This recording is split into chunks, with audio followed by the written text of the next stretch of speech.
네, 안녕하세요. 슈퍼상 이선했습니다. 2022년 8월 26일 신박사의 장마감 복귀 방송 하도록 하겠습니다. 오늘 시장은 좀 혼조권이죠. 예, 잭슨홀 미팅을 앞두고서 약간 좀 경계되는 심리 이런 부분들이 좀 작용하는 것 같고요. 종목들의 어떤 움직임 자체가 특별한 어떤 악재라든지 이런 것들이 있어서 이제 빠진다든지 이런 부분은 아닌 것 같고요. 또 오늘 셀트론이 이제 좀 많이 빠졌죠. 시총 상위주 중에서도. 그 이유를 한번 체크해 볼 텐데, 어쨌든 오늘 같은 날이 제가 볼 때는 경계 심리에 의해서 전체적인 어떤 지수, 전체적인 어떤 차원의 어떤 조정을 보인 종목들, 이런 쪽에서 좀 괜찮은 것들을 골라낼 수 있는 그런 흐름이 아니었나 싶고요. 특히나 이제 최근에 좀 많이 이야기를 드리고 있는 2차 전지 장비주, 이쪽 분야에서 이제 리레이팅, 멀티플의 확장이 벌어질 수 있다는 부분을 우리가 지금 같은 어떤 전체 지수 차원의 어떤 조정일 때 좋은 어떤 기회 영역이라고 좀 생각이 되고요. 보다 더 지금부터는요, 잠재력이 상당히 클 수 있는 어떤 성장 분야, 이쪽 섹터에 좀 집중하는 게 더 좋은 어떤 전략이 아닐까 싶습니다. 그래서 제가 볼 때는 지금 낙폭이 과대해가지고 네이버 카카오라든지 이런 것들을 잡는 것보다는 보다 더 이제 탄력 있게 움직일 수 있는 차트상으로도 좀 깨지지 않은 그런 어떤 섹터군, 테마군 이런 쪽이 나을 거라 생각이 들고요. 그런 부분에서 지금 같은 시장에서는 조금 이제 면밀히 포트폴리오 어떤 교체 전략도 한번 해볼 수 있는 구간이 아닌가 싶습니다. 네, 한 주 마무리인데요.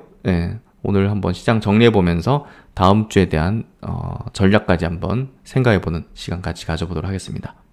지수 마감부터 해보도록 하죠. 오늘 코스피 지수 0.15% 상승해서 2481포인트, 거래대금 7.8조, 상승 종목 수가 그래도 조금 더 많았습니다. 430종목. 그리고 코스닥은 0.6% 빠졌고요. 802포인트. 거래대금이 이제 많이 줄었네요. 5.9조.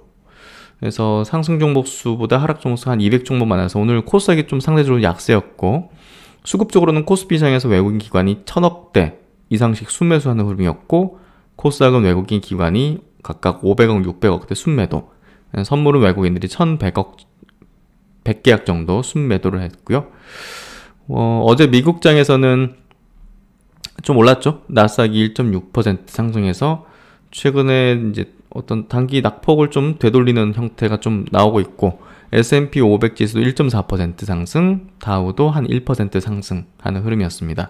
오늘 장중에는 미국 선물이 좀 빠지고 있어가지고 긍정적인 영향을 좀 아시아권 증시가 좀 받기는 어려웠던 것 같은데, 그래도 상대적으로 한국 증시보다는 강했어요. 니케이 증시가 0.5% 상승, 홍콩도 어제 이어서 오늘도, 어제 빅테크 굉장히 강했죠. 오늘도 1%나 강세. 그리고 대만 증시도 0.5% 강세. 그래서 전체적으로 아시아권 증시가 한국 증시보다는 최근에 이제 강한 어떤 기조였고요. 상해 증시는 0.3% 조정을 받았네요. 그래서 전체적인 어떤 시장이 경계 심리가 우리나라 중심으로 좀 펼쳐진 것 같아요. 아시아권 증시는 괜찮았던 것 같고요. 한국 증시 코스피 지수 차트 보면요, 오늘 음봉으로 좀 전환됐죠. 좀 아쉽죠. 코스닥도 음봉으로 좀 전환되는 흐름들. 그래서 아시아 증시에서도 한국 증시의 변동성이 좀 크다는 거, 그만큼 또 파생 시장이 또 발달됐다 보니까 그 파생에 또 연계된 많은 수급들이 또 굉장히 변동이 크게 움직이는 그런 흐름을 좀 보여주는 것 같아요. 그리고 대표적으로 또 아시아 증시 내에서도 성장 업종의 대표주들이 이제 시가총액 상위에 이제 포진이 돼 있죠. 그러다 보니까 은행이라든지 석유화학 업종이라든지 중국 같은 경우는 술 만드는 업체들이 시총 1, 2잖아요. 그러니까 그런 기업들보다는 변동성이 좀 클 수 있는, 또 금리 민감도라든지 미국의 이제 긴축 정책이라든지 이런 거에 좀 민감도를 가지는 업종 대표주들이 많기 때문에 그만큼 또 수출 중심의 이제 기업들이 많기 때문에 변동이 좀 크다고 이해하면 될 것 같습니다. 그래서 한국 증시가 왜 이렇게 빠지고 왜 이렇게 좀 약하냐, 이런 어떤 이제 생각을 할 수 있잖아요. 그런 이유 때문이다고 이제 이해하시면 조금 더 나을 것 같습니다. 한국이라는 경제가 원래 좀 그렇잖아요.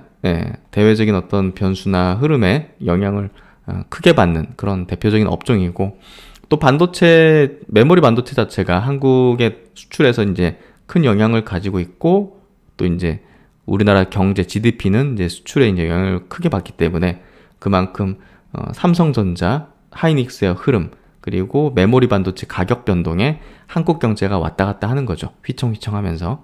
좋을 때는 뭐 퍼포먼스가 크게 나오고, 안 좋으면 이제 상대적으로 다른 나라 증시보다 안 좋은 거고. 예. 그만큼 이제 변동성 크다는 걸 이해하면 될 것 같고요. 그래서 오늘 뭐 증시 보면요. 오늘 특징점 테마별 움직임들을 보면 이제 특징점을 알 수 있는데요. 건설, 기계, 예, 비료, 니켈, 뭐 그러니까 이제 굉장히 중소형 그리고 뭐 특정 테마군, 업종군이죠. 이런 쪽의 기업들 중심으로 움직였기 때문에 사실 오늘 뭐 장이 좀 제가 느낀 바로는 별로 안 좋은데 하는 느낌인데 이런 것들은 별로 안 들고 있잖아요. 투자들이. 해저 터널 관련주, 뭐 특수건설, 한국선제, 동아지질 뭐 이런 것들이 올랐잖아요. 그러니까 투자를 별로 안 갖고 있는 종목들이 오늘 많이 올랐다. 그리고 항공기 부품 업체들 뭐 이런 것들 뭐 EM코리아, 한화 에어로스페이스, 휴니드, 아스트 이런 것들 별로 시장에서 주목도가 이제 높지 않은 그런 어떤 종목군들이 오늘 좀 강세였습니다. 도시가스 이런 것들 들고 있는 분들 많지는 않잖아요. 그래서 오늘은 빈집털이다. 사람들이 좀 들고 있지 않은 종목들 중심으로 강세를 좀 보인 그런 장세였다. 뭐 주요 이제 중소형 철강주들, 농업 관련주들, 그렇죠? 태양광 에너지 쪽에서도 태양광은 오늘 굉장히 강했네요. 하나솔루션이 4%, S에너지가 13%나 강세였습니다. 그래서 오늘은 뭐 친환경, 태양광 쪽으로 이제 굉장히 강했고 방위산업 뭐 이쪽으로 좀 강했죠.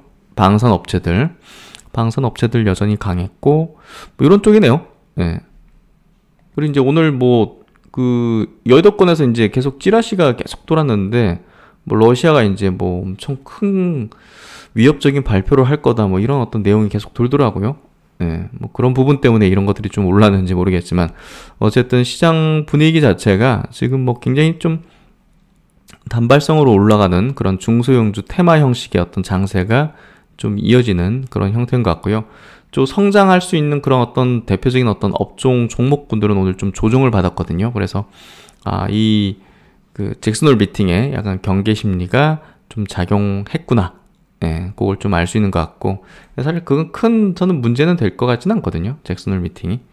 어쨌든 시장의 어떤 분위기 자체는 갈팡질팡하는 지수적인 흐름 속에서 뭐 종목별 장세로 이제 이어가는 거니까 그런 부분에서 너무 이제 매크로 때는 어떤 신경을 쓸 필요는 없을 것 같습니다. 어쨌든 오늘 시장 분위기는 중소형주 또 개인 투자들이 들고 있지 않은 그런 종목군들이 좀 강세를 보인 흐름이었다. 시총 상위주들 한번 보죠. 삼성전자, LG에너지솔루션, SK하이닉스가 이제 1% 내외 정도 강세를 보였고 삼성바이오도 플러스 흐름이네요. 최근에 조정이 좀 깊었죠.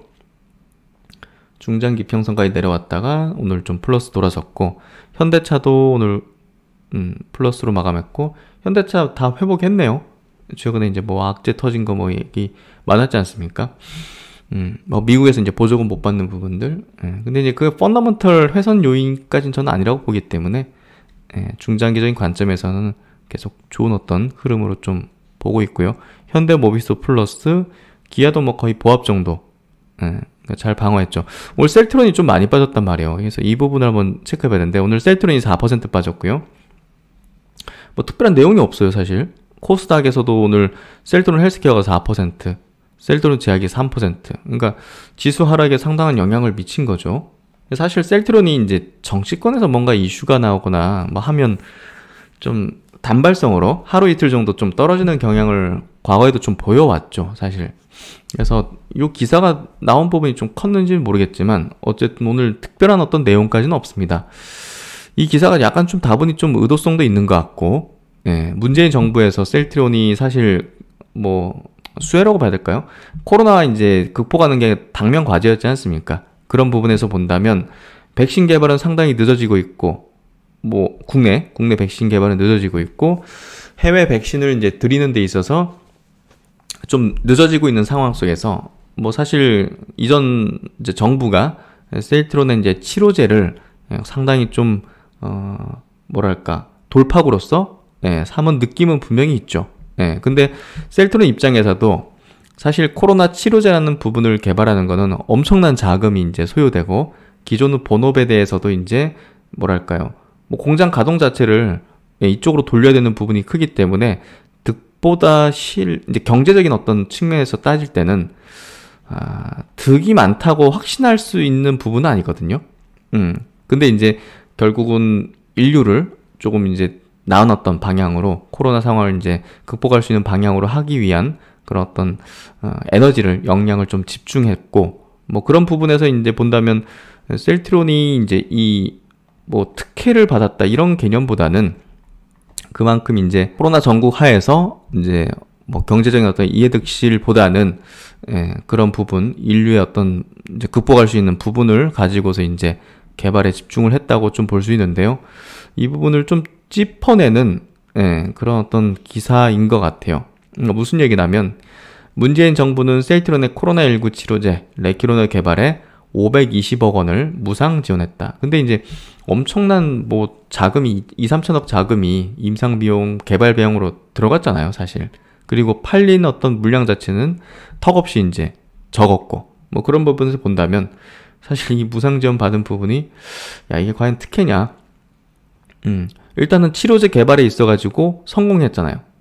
예, 성공한 기업이 전혀 없는데 될성 싶은 기업에 몰아주는 게 맞죠, 사실. 예, 코로나 치료제를 개발한다는 뭐 한 50개 기업에 예산을 똑같이 배분해가지고 막 2억씩, 3억씩 준다든지, 이거는 뭐 사실 말도 안 되는 거죠. 예, 이런 어떤 생각으로 이런 어떤 자금 집행을 한다면 그거는 예, 정말 멍청한 짓이죠. 예, 될성 싶은 어떤 쪽, 백신이라면 이제 SK바이오사이언스 같은 기업에 자금을 몰아줘야 되고, 또 치료제 같은 경우는 셀트론 같은 기업에 검증돼 있잖아요. 항체 이제 개발 능력이라든지, 또 이상까지 넘어오는 과정에서 임상적인 어떤 그 결과물들을 냈고, 또 글로벌적인 어떤 임상을 하고 있는 상황이고, 글로벌 임상하는데 자금 지원이 이제 되는 게 맞죠, 정부로서도.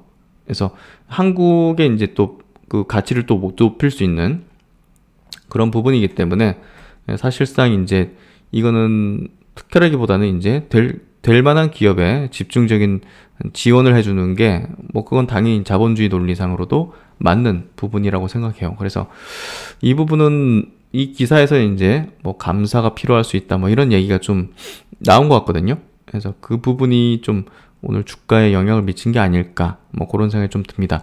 제약업계와 증권업계에서는 서 회장이 팬데믹을 기회로 삼아서 치료제 정치를 펼쳤다는 얘기를 하네요. 감사원에서 코로나 백신 수급에 대해서 감사를 벌인다고 하는데, 치료제에 대한 부분도 포함해서 감사를 해야 된다는 지적이 나온다.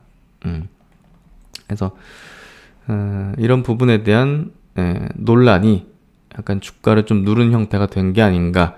문재인 정부가 코로나 백신 도입 결정을 늦게 해서 국민들의 비판을 받자 치료제로 반전을 삼으려 한 게 아니냐는 시각이 있다.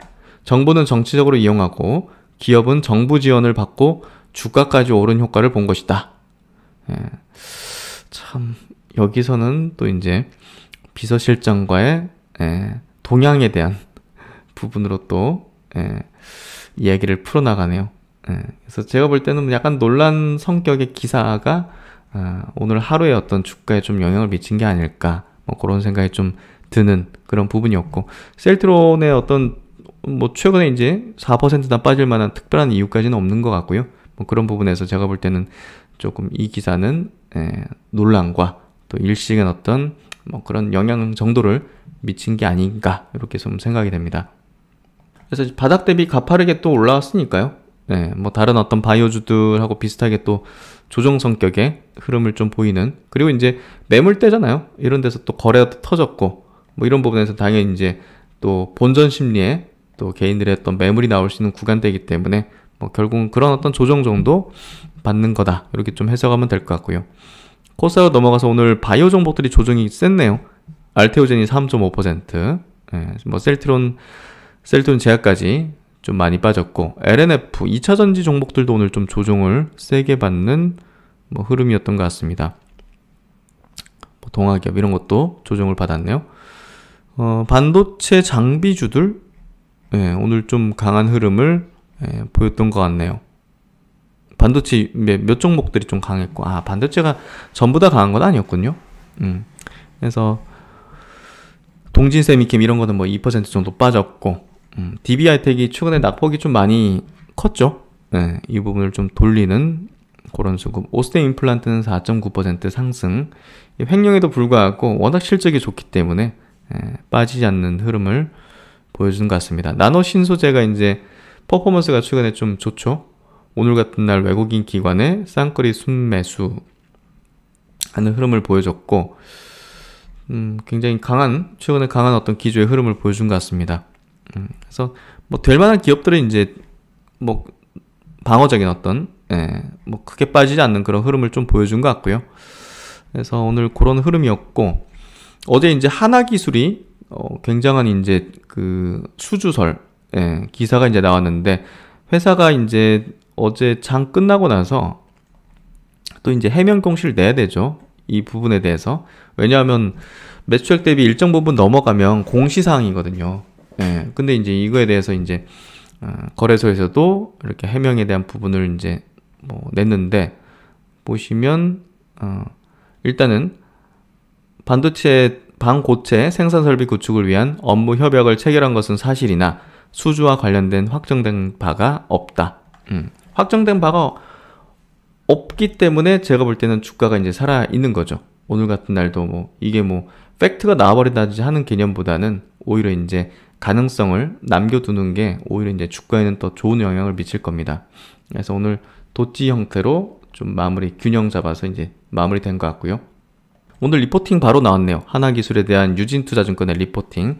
세계 최대 규모의 반고체 장비 수주 예상으로 중장기 성장 동력에 대한 확보를 했다. 그래서 이제 뭐 뜬구름 없는 그런 뭐 루머 성격의 이제 기사는 아니거든요. 그래서 굉장히 저는 이제 이 기사 자체가 하나 기술이라는 이 기업 하나만의 어떤 이벤트, 어떤 이슈는 아니라고 봅니다. 2차전지 장비에 대한 어떤 수주 부분이 이제 본격화되는 어떤 흐름으로 이제 넘어간다고 좀 해석을 저는 하고 있거든요. 그래서 1.5조 원 대규모 공급 가능 협약 체결을 했다. 중장기 성장성을 이제 확보했다. 그래서 계약 기간은 올해 하반기부터 25년 말까지로 추정을 해볼 수 있고, 실적적인 부분에 대한 기여는 내년부터 전망이 된다. 이 노르웨이의 배터리 제조업체인 이 프레이어사가 추진하고 있는 50기가와트시 굉장히 큰 규모의 유럽 배터리 사업장에 배터리 조립 및 화성 공정 장비를 공급하게 됐다. 프레이어는 이번 계약을 통해서 노르웨이 모이라나에 50기가와트시 규모의 반고체 배터리 제조 시설을 구축할 예정이다. 이는 전기차 50만 대 분에 해당하며 독일 완성차 업체 볼보를 비롯한 유럽, 아시아 업체들의 공급을 추진하고 있다. 특히 프레이어는 무이라나에 이어서 미국, 핀란드 등으로 투자를 확대하여 25년까지 연간 50와트시, 28년까지 100와트시, 2030년까지는 엄청나게 캐파를 늘리네요. 200와트시 생산 능력을 확보할 계획을 추진하고 있어서 긍정적이다. 그러니까 추가적인 어떤 향후에 수주 가능성이 열린 거죠. 이게 이제 계약으로 이제 온전히 체결되면 어떻게 되겠습니까? 추가적인 향후의 어떤 기대 가치까지 볼 수 있는 거죠. 그래서 결국은 올해 상반기에도 이제 영국, 이제 유럽 업체랑 계속 수주를 맺고 있었거든요. 그러니까 뭐 그러다가 이제 하나 빵 터져버린 거죠. 그래서 올해 상반기 이제 이 기업이 영국 배터리 제조업체 브리티시 볼트하고 이제 공시사항이 있습니다. 공급 계약을 맺으면서 고객을 지금 확대하고 있고, 거기서 이제 이런 레퍼런스를 쌓다 보니까 또 유럽의 다른 배터리 제조사에도 공급을 할 수 있는 협약까지 맺은 거죠. 그래서 수주 잔고는 1,805억 원으로 올해 연간 신규 수주는 4천억 원을 예상한다. 그래서 하나기술이 어제 상한가 같지만 이게 테마 성격으로 움직이는 게 아니라 이미 이 수주 계약을 다른 어떤 유럽 업체와 맺고 실적으로 연결되는 기업이기 때문에 사실상 이게 이제 가능성을 굉장히 높게 만들어준 거죠. 그래서 올해 예상되는 실적 기준 퍼는 39배, 동종업계 대비해서 할인돼서 거래 중이다. 그래서 어제 이제 나온 기사, 이제 요 파트너십 체결 장면에 대한 부분들, 레이어사와 배터리 장비, 자동화 솔루션 개발을 위한 전략적 파트너십 체결. 여기 이제 하나기술에서만 발표한 게 아니라, 노르웨이 이제 프레이어사 홈페이지에도 이제 게시가 돼 있다는 거죠. 그래서 단순히 테마 성격으로 바라보는 안 되는 그런 어떤 이슈라는 걸 좀 체크해 볼 수 있을 것 같고요. 또 이제 이런 어떤 레퍼런스를 이미 올해 상반기에 영국의 이제 이 배터리 제조사한테 289억, 그리고 요건 907억, 역시나 같은 업체한테 턴키로 이제 공급 계약을 맺었다는 부분들. 그래서 기술력에 대한 인정을 이제 유럽 지역에서 이제 이미 받고 있다는 거. 이런 부분에서 탄탄한 내공을, 이제 기술력을 갖고 있다는 거를 우리가 좀 이해할 필요가 있을 것 같습니다. 그래서 사실 한꺼번에 이제 조단위 이렇게 수주를 내주기 전에는 먼저 이제 프로젝트 수주 같은 걸로 소규모로 이렇게 보죠. 그 해당 기업에서도 뭐 한 번에 그냥 뭐 프로토타입의 어떤 그런 걸 프로젝트를 안 해보고 조단위 수주를 낼 수는 없습니다. 그래서 그런 포텐셜을 지금 계속 갖고 있는 게 북미 쪽에서도 그렇고, 뭐 대만, 이런 어떤 다양한 지역의 고객사 프로젝트를 수주하면서 이 차후에 또 대규모 수주까지 이어질 수 있는 가능성을 내포하고 있다는 거죠. 이 회사가. 그래서 그런 부분에서 중요한 어떤, 이번에 이제 수주 협약 소식은 굉장히 중요한 어떤 시작점일 가능성이 높다는 거고, 뭐 단순히 뭐 하나 기술만 뭐 가져갑니까? 아니, 이제 하나 기술이 가지고 있는 이 장비 수주 이제 더해서 이제 공정별로 있잖아요. 그러니까 다른 쪽도 이제 수주를 이제 뭐 연결해서 이제 나올 수 있는 거죠. 수주 소식들이.